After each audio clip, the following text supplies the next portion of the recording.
Welcome to my channel. Subscribe, listen and enjoy my stories every day. I never saw it coming, and maybe that's what made the betrayal cut so deeply. Diane and I were supposed to be untouchable. For 15 years, we were the couple others envied, at least, that's what I believed. Our home wasn't a mansion, but it was warm and filled with laughter. Our son, Alex, was growing into the kind of young man any parent would be proud of. We had our routines, our inside jokes, and an anniversary tradition of Italian dinners at the little restaurant where I proposed. Life wasn't perfect, but it felt real, grounded. Until it wasn't. The first crack in the foundation appeared on a Friday evening. Diane had just come back from a work trip. Her job in pharmaceutical sales often took her out of town, and I never thought twice about it. She walked through the door, her smile bright, but her eyes told a different story. There was something restless, something distant. I chalked it up to exhaustion. She kissed my cheek and headed to bed early, mumbling about being drained from back-to-back meetings. Her phone was on the nightstand. It buzzed, lighting up the room as I tidied up the mess from Alex's school project. Normally, I wouldn't have given it a second thought. But that night, curiosity grabbed hold. The name on the screen, Jeremy, was unfamiliar. My pulse quickened, and I hesitated. I wasn't the kind of husband who snooped. But something was nagging at me, a whisper I couldn't ignore. I picked up the phone. The messages stared back at me like a slap to the face. Last night was incredible. Can't wait to hold you again. Your smile makes every risk worth it. My stomach dropped. Time froze as the words sank in. My hands trembled, but I forced myself to keep scrolling. The conversation was ongoing, peppered with intimate details and plans for their next meeting. There was no ambiguity, no way to rationalize it. Diane was having an affair. The sound of the shower startled me. My heart raced as I set the phone back down, trying to act normal. She came out of the bathroom moments later, wrapped in a towel, her damp hair framing her face. She smiled, and it hit me like a ton of bricks. I was looking at a stranger. "Everything okay?" she asked, her voice light and casual. "Yeah," I lied, forcing a smile. "Just checking on Alex's schedule for tomorrow." She nodded and crawled into bed, oblivious to the storm raging inside me. I turned off the light and lay beside her, staring at the ceiling, wondering how long this had been going on. Had I been blind? Or had she been that good at hiding it? The next morning, she left early, claiming she had errands to run. I sat at the kitchen table, staring at her untouched coffee mug. The betrayal wasn't just about another man. It was the lies, the audacity to pretend everything was fine. I knew I couldn't confront her without proof. I needed more than texts. I needed something undeniable. Over the next week, I became a man possessed. I combed through our bank statements, looking for anything out of the ordinary.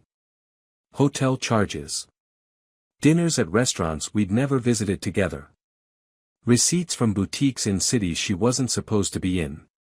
The pieces of the puzzle were falling into place, and the picture they painted was damning.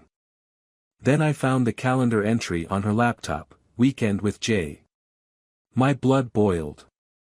She was planning another rendezvous, right under my nose. I knew I couldn't let it slide. If she was going to lie to my face, then I would uncover every detail before making my move. When Friday rolled around again, Diane kissed me goodbye, her suitcase in hand. She smiled, as though she wasn't about to shatter what little was left of our marriage. "Don't forget Alex has soccer practice tomorrow," she said. "I won't," I replied, keeping my voice steady. "Have a safe trip." She drove off, and I waited a full hour before grabbing my keys and heading to the airport. I booked a last-minute flight to the city where her conference was supposedly taking place. It didn't take long to find her. Diane wasn't at a conference. She was at a boutique hotel downtown, wrapped in the arms of a man I didn't recognize. I watched them from a distance, my heart pounding. They laughed, oblivious to the world around them. There was an intimacy between them, a familiarity that turned my stomach. I snapped a few photos with my phone, my hands shaking. It wasn't just about proving her infidelity anymore, it was about preserving my own sanity. They disappeared into the hotel lobby, and I stood there, frozen. The reality of it all hit me like a tidal wave. This wasn't a mistake. This wasn't a one-time lapse in judgment. This was a choice she had made, a life she was living behind my back. I went home that night, and for the first time, I didn't feel anything when I looked at the pictures of our wedding on the wall. The woman smiling in that white dress wasn't the Diane I had just seen. That Diane, the one I thought I knew, was gone. The person who had taken her place was a stranger, a liar, and a cheat. But I wasn't going to let her destroy me. Not without a fight. I spent the weekend in a haze, grappling with the magnitude of Diane's betrayal. Every quiet moment brought a new question. Was our entire marriage a lie? How long had this been going on? Did she ever feel guilty? I busied myself with Alex, taking him to soccer practice, cooking his favorite meals, and helping him with homework. His laughter was a bittersweet reminder of the life I thought we had, a life that Diane had so recklessly jeopardized. But I wasn't just wallowing in heartbreak. I was preparing. Diane would return Sunday night, and when she walked through that door, I needed to be ready. I copied the photos from my phone to my laptop and printed them out, creating a folder that would serve as my arsenal. Alongside them were screenshots of her texts with Jeremy and copies of suspicious bank transactions. The evidence was ironclad. Sunday evening arrived. Alex was in his room, playing a video game, blissfully unaware of the storm brewing downstairs. I heard the hum of Diane's car in the driveway and braced myself. She entered the house, carrying her suitcase and wearing the same practiced smile I had fallen for so many years ago. "Hey," she said, setting her bag down by the door. "How was your weekend?" "Uneventful," I replied, keeping my tone neutral. "Alex had a great game yesterday. He scored 2 goals." "That's wonderful," she said, her voice warm. But there was something off about her demeanor, an edge of nervousness, as though she could sense I was holding back.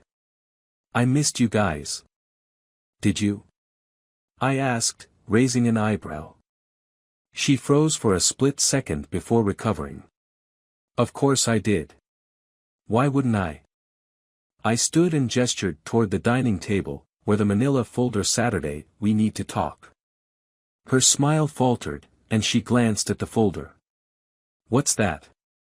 "Why don't you sit down, and I'll show you." She hesitated but finally lowered herself into a chair. I sat across from her, opened the folder, and slid the first photo across the table. It was a picture of her and Jeremy embracing in front of the hotel. Her face turned pale. "Jack, I can explain." I held up a hand to stop her. "Don't. I don't want to hear your lies." Her eyes darted to the other photos, the text screenshots, the bank statements. She reached for the folder, but I pulled it back. "I know everything, Diane. The trips. The messages. The hotels. I know about Jeremy." Tears welled in her eyes, but I felt no sympathy. I didn't mean for it to happen," she stammered. "It was just." "Spare me the excuses," I interrupted. "Do you have any idea what you've done? What you've risked? Our marriage, our family, you threw it all away for what? Some fling." "It wasn't like that," she said, her voice trembling. "I was lonely, Jack. You've been so busy with work and Alex. I felt invisible." "Invisible?" I repeated, my voice rising. "So your solution was to cheat? To lie to my face, to our son's face, while you played house with someone else?" She flinched but didn't respond. Her silence was deafening, an admission of guilt. "You didn't think I'd find out, did you?" I continued. You thought you could have it all, your husband, your son, and your little affair on the side. But you underestimated me. I'm sorry, she whispered, tears streaming down her cheeks. I made a mistake. A mistake? I said, incredulous. A mistake is forgetting an anniversary. What you did was a calculated betrayal. She broke down, sobbing into her hands. For a moment, I felt a pang of pity. This was the woman I had loved, the mother of my child. But that pity was quickly replaced by anger. She didn't deserve my compassion, not after what she'd done. You'll be hearing from my lawyer, I said, standing. I want a divorce. No, Jack, please, she begged, reaching for my hand. Don't do this. We can fix this. I'll end it with Jeremy. I'll do whatever it takes. It's too late for that, I replied, pulling away. You made your choices, Diane. Now you'll have to live with the consequences. Her sobs grew louder, but I turned and left the room, unable to bear the sight of her. Upstairs, I checked on Alex, who was still engrossed in his game. He looked up and smiled, oblivious to the chaos below. How's it going, buddy? I asked, ruffling his hair. Great. I'm about to beat this level, he said, grinning. Good job, I said, forcing a smile. I'm proud of you. I closed his door and leaned against the wall, my mind racing. This wasn't just about Diane's betrayal anymore. It was about protecting Alex, ensuring that his life remained as stable as possible despite the upheaval ahead. He didn't deserve to be caught in the crossfire. That night, Diane and I slept in separate rooms. The next morning, I contacted a lawyer, determined to finalize the divorce as quickly as possible. Diane tried to apologize, to plead her case, but her words fell on deaf ears. Trust, once broken, could never be fully restored. The days that followed were a blur of legal meetings and difficult conversations. I told Alex the truth in the gentlest way possible, explaining that his mom and I would no longer be living together but that we both loved him very much. He cried, and so did I, but I assured him that everything would be okay. As for Diane, she moved out within a week, leaving behind the life we had built together. I didn't look back, and neither did she. Jeremy, I learned later, didn't stick around for long. Once the reality of Diane's situation set in, he disappeared, leaving her to face the fallout alone. For the first time in weeks, I felt a sense of peace. The storm had passed, and while the wreckage was extensive, I knew I would rebuild. For Alex's sake, and for my own, I would start again. The house felt eerily quiet after Diane moved out. Her absence left an unmistakable void, but it was a space I welcomed. I didn't miss the tension in her voice, the way she glanced at her phone during dinner, or the late nights she claimed were work-related. What I missed, oddly enough, was the woman I thought she was, the one who made me laugh, who shared in our son's milestones, who promised me forever. But that woman didn't exist anymore, and I needed to let her go. The first few days were the hardest. Alex was understandably confused and upset, and I did my best to be both his father and emotional anchor. We established new routines, Saturday morning pancakes, movie nights, and nightly walks around the neighborhood. I made sure to show up at his soccer practices, cheering louder than ever before. If Diane had chosen to walk away from our family, then I would do everything in my power to ensure Alex never felt abandoned. Work became my refuge. Diving into projects kept my mind occupied, and my colleagues, while polite enough not to pry, offered quiet support. My boss, a kind but no-nonsense man named Greg, gave me an encouraging pat on the back one morning. "You're holding up well, Jack," he said. "If you ever need anything, just let me know." "Thanks, Greg," I replied, appreciating the gesture more than I let on. The legal proceedings were straightforward but emotionally draining. Diane's infidelity made the division of assets simpler than most divorces, and since I had documented proof of her affair, my lawyer, a sharp and unyielding woman named Linda, ensured I retained primary custody of Alex in our home. Diane didn't fight me on the terms, perhaps out of guilt, or maybe because she knew she had no leg to stand on. When the final papers arrived, I stared at them for what felt like hours. The reality of the divorce, a permanent severing of ties, hit me harder than I expected. I signed the documents with a heavy heart, knowing it was the right decision, but mourning the loss of the life I had envisioned. One evening, after Alex had gone to bed, I sat alone in the living room, nursing a glass of bourbon. The house was dark except for the glow of the fireplace. It was one of those rare moments when everything felt still, almost surreal. My mind wandered back to the day Diane and I moved into this house. We were so full of hope then, decorating each room with care, making plans for the future. How had we gone from that to this? The sound of my phone buzzing snapped me out of my thoughts. It was a message from Linda, finalized. You're officially free. Free. The word carried a strange weight. I wasn't sure if I felt liberated or just empty. I set the phone down and took another sip of bourbon, letting the warmth spread through me. The weeks turned into months, and gradually, life began to feel normal again. I leaned on the support of friends and family, who rallied around me in ways I never expected. My sister, Emily, dropped by often with homemade casseroles and words of encouragement. "You're doing great, Jack," she said one evening as we sat in the kitchen, sipping coffee. "Alex is lucky to have you." "Thanks, Em," I said, genuinely grateful. "I just want to make sure he's okay." "He will be," she assured me. "You both will." Alex, to his credit, adapted better than I had hoped. Kids are resilient, I reminded myself. He still saw Diane on her visitation days, though their relationship seemed strained. He rarely mentioned her, and when he did, it was in passing, as though he was still trying to process the change.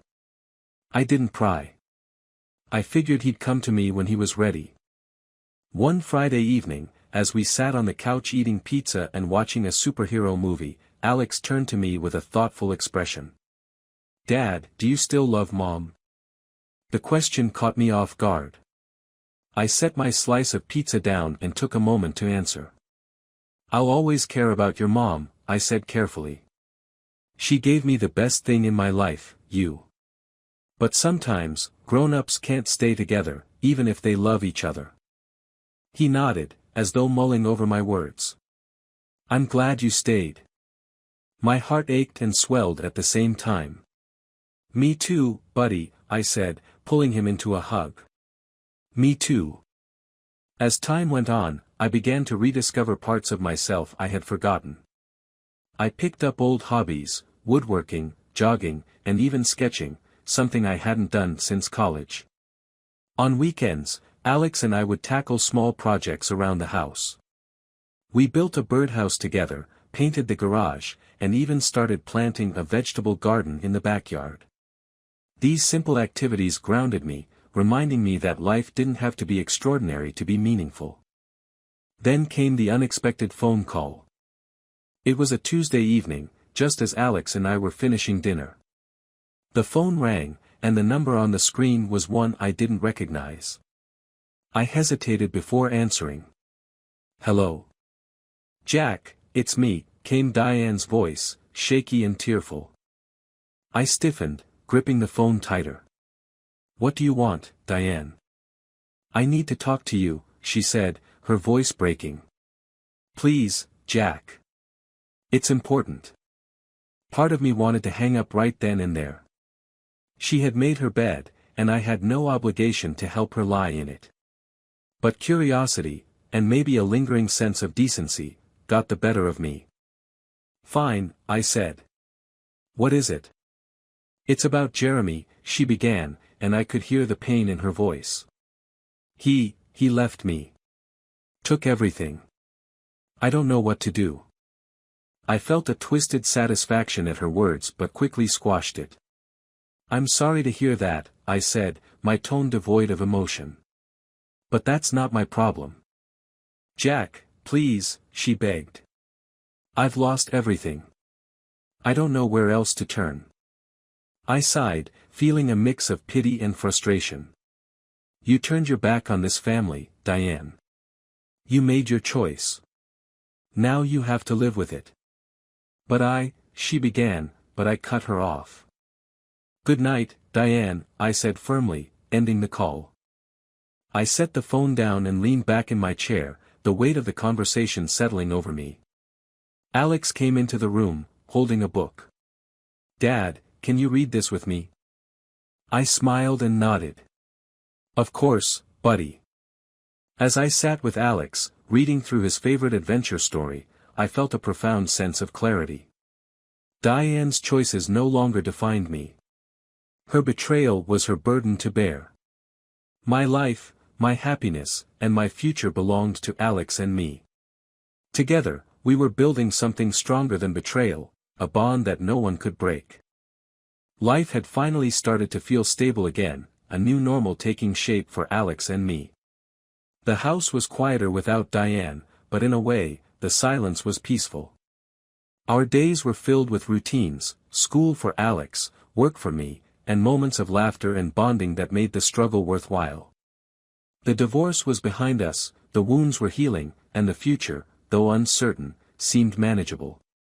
But life, as I would soon learn, has a way of striking when you least expect it. It was a cold autumn morning when everything changed. Alex had been feeling under the weather for a couple of weeks, tired, pale, not his usual energetic self.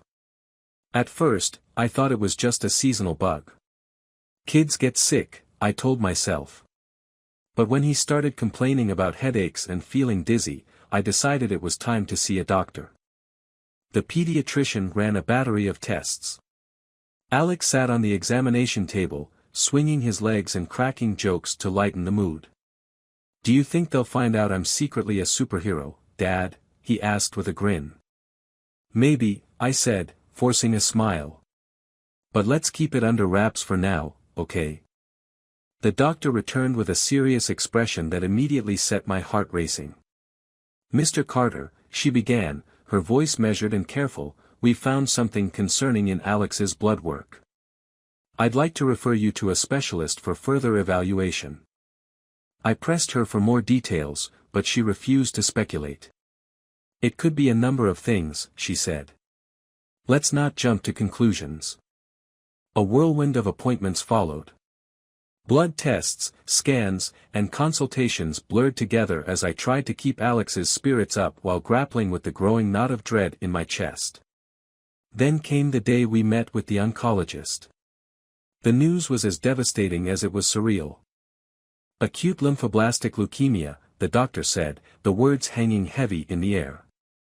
It's aggressive, but treatable. We'll need to start chemotherapy immediately.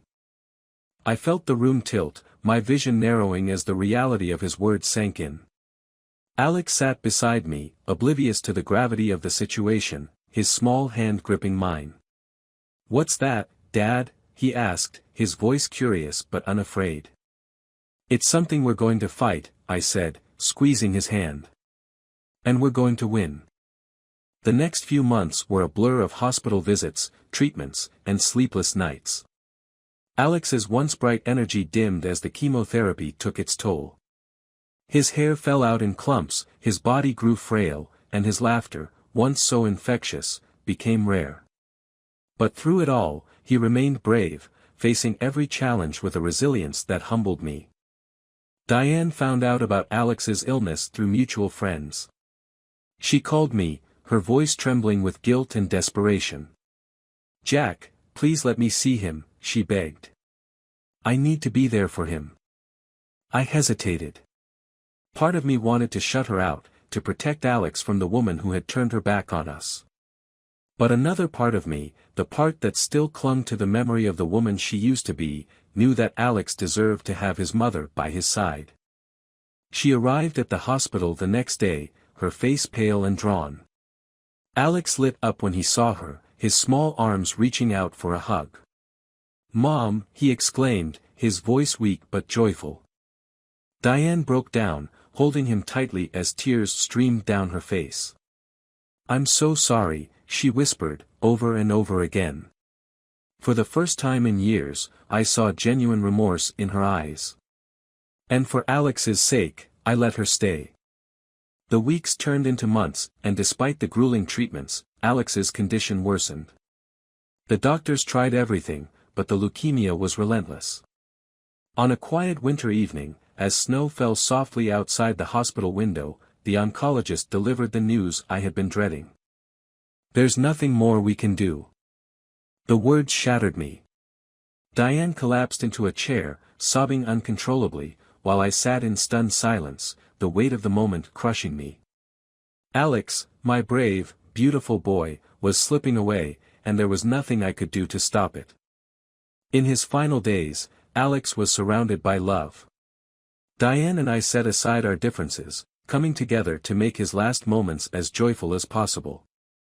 We played his favorite movies, read his favorite books, and filled his room with the laughter and warmth he had always brought to our lives. On his last night, as the snow continued to fall, Alex held my hand and Diane's, his voice barely a whisper. "I love you, Dad. I love you, Mom." "We love you too, buddy," I said, choking back tears. "More than anything." He smiled faintly, his eyes closing as he drifted into a peaceful sleep. And then, he was gone. The funeral was a blur of tears and condolences. Diane and I stood side by side, united in our grief, but the pain was unbearable. Alex had been the glue that held my life together, the reason I had pushed through every hardship. Without him, the world felt hollow. In the weeks that followed, Diane tried to reconnect, but I couldn't. Too much had happened, too much had been lost. I buried myself in work, in anything that would keep me from drowning in the memories of what could have been. Some wounds never heal. Losing Alex left a void that no amount of time or effort could fill. But in the quiet moments, when the grief became overwhelming, I found solace in the knowledge that I had done everything I could for him.